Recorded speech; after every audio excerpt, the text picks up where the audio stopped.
नमस्कार, UP update देख रहे हैं आप और मैं हूं आपके साथ आशुतोष मिश्रा। आज हम फिर लाइफलाइन हॉस्पिटल में मौजूद हैं। लाइफलाइन हॉस्पिटल बीसलपुर जो आधुनिक सुविधाओं से लैस है।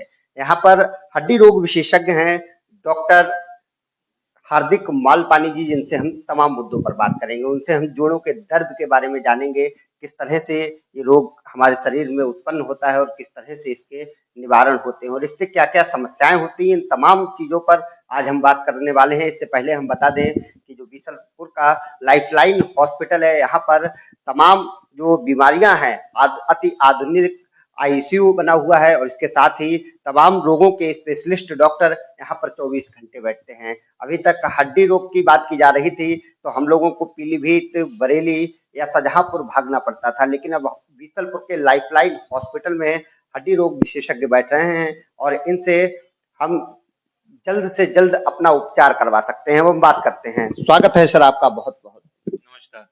सबसे पहला सवाल, शरीर में जोड़ों का दर्द जो कि हर उम्र में लोगों को परेशान करता है, कैसा ये रोग जो है वो लोगों तक पहुंचता है और किस तरह से इसका उपाय हो सकता है?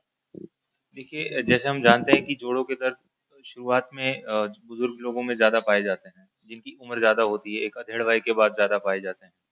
ये तो सब जानते हैं, लेकिन आज पिछले कुछ सालों में, पिछले कुछ दशकों में ये जो समस्या है, ये यंग जनरेशन में जो यूथ है, जो जवान लोग हैं, उनके उनमें भी पाई जाती है। उसके कई कारण हैं, लेकिन जैसे विटामिन की डेफिशिएंसीज़ होती हैं, कैल्शियम की डेफिशिएंसीज़ होती हैं। लेकिन सबसे ज़्यादा जो मुख्य कारण है वो लाइफ़स्टाइल है। ये एक तरीके से जोड़ों के दर्द को आजकल जैसे डायबिटीज़ और हाइपरटेंशन को लाइफ़स्टाइल डिसऑर्डर माना जाता है।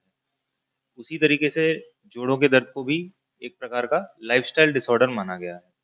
लाइफ़स्टाइल डिसऑर्डर मतलब लाइफ़स्टाइल मतलब जैसे हम खाते हैं, पीते हैं, बैठते हैं, उठते हैं, उसको हमारा लाइफ़स्टाइल माना जाता है। अगर हम गलत तरीके से खाते-पीते हैं, गलत चीज़ें खाते-पीते हैं, गलत तरीके से उठते, बैठते, सोते हैं, जैसे हमारा बैठने का पोस्चर गलत है, उससे भी हमें जैसे कमर का दर्द हो सकता है। मान लीजिए कि हमारा भारत जैसे कृषि प्रधान देश है, यहाँ पे ज़्यादातर लोग और हमारा खास करके उत्तर प्रदेश राज्य, यहाँ पे ज़्यादातर लोग खेती-बाड़ी में रहते हैं, तो उनको बार-बार झुकना पड़ता है कमर से, घुटनों के बल पे बैठना पड़ता है। ये शरीर के लिए एक हो सकता है उनको उसी समय दर्द ना हो, लेकिन ये लंबे समय तक इस प्रकार काम करने से या जैसे मेड्स होते हैं, कोई हाउसमेड्स होते हैं, घर का काम करते हैं, तो वो जैसे झुक के जिस तरीके से करते हैं, उस तरीके का जो पोस्चर है, जो शरीर की जो एक उस समय जो अंग भंगिमा रहती है, वो लंबे समय के लिए नुकसानदायी है शरीर के लिए।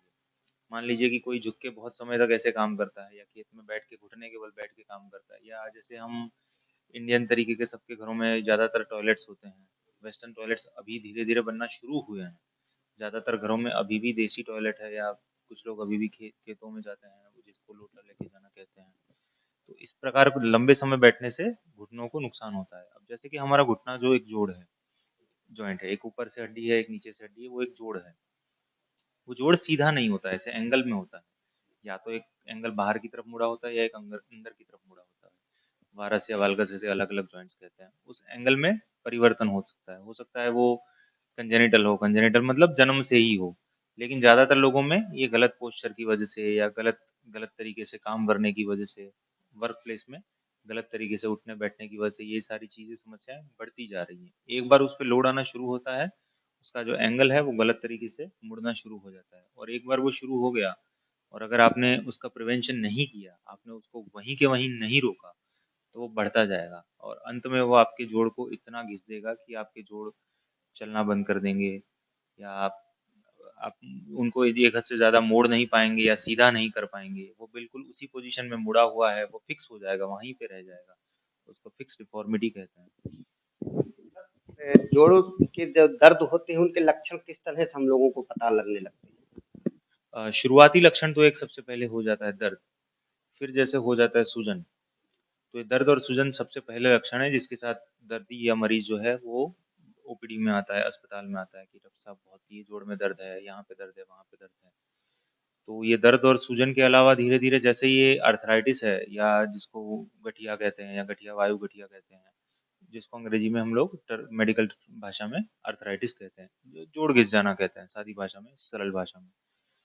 इसके जैसे-जैसे लक्षण बढ़ते जाते हैं, ग्रेड इसके स्टेजेस बढ़ते जाते हैं, वैसे-वैसे पेशेंट की जैसे मान लीजिए कि घुटने का एंगल बढ़ता जाता है, तो पेशेंट थोड़ा-सा ऐसे झुक के चलने लगता है या पेशेंट का हाइट हमें लगता है कि कम है, वो कम है नहीं, वो एक्चुअली घुटने ऐसे एंगल में बन चले जाते हैं, तो हमें लगता है कि पेशेंट ऐसे झुक के चल रहा है या पेशेंट की सच में हाइट कम हो गई है। तीसरा लक्षण होता है कि जोड़ एक एक हद से ज़्यादा घुटना जैसे है तो मुड़ता नहीं है या सीधा भी नहीं होता। वहाँ पे एक तरीके से अलग-अलग प्रकार की हड्डी नई बनने लगती है वहाँ पे। कैल्शियम का डिपोज़िशन होने लगता है, तो ऑस्टियोफाइट्स कहते हैं जिसे। तो अब जैसे हम एक्स-रे में देखते हैं, रेडियोग्राफ में देखते हैं, तो वहाँ पे अलग-अलग या तो बाहर की तरफ हो गया, अंदर की तरफ, आगे की तरफ, पीछे की तरफ ऐसे अलग-अलग थोड़े से कैल्शियम के टुकड़े हमें दिखते हैं। उसको ऑस्टियोफाइट्स कहते हैं। वो जमा होते रहते हैं और जिसकी वज़ह से जोड़ की मूवमेंट जो है, जोड़ की हालचाल जो है, हिलचाल जो खुलना, बंद होना, सीधा होना, मुड़ना, ये कम होती रहती है। तो मरीज़ ये बात भी करता है कि डॉक्टर साहब ये देखिए मैं पूरा मोड़ नहीं पाता हूँ, पूरा सीधा नहीं कर पाता हूँ या पहले इतना कर पाता था, अब इतना नहीं कर पाता हूँ या कर पाती हूँ। पहले इतना चल पाता था, अब नहीं चल पाता हूँ।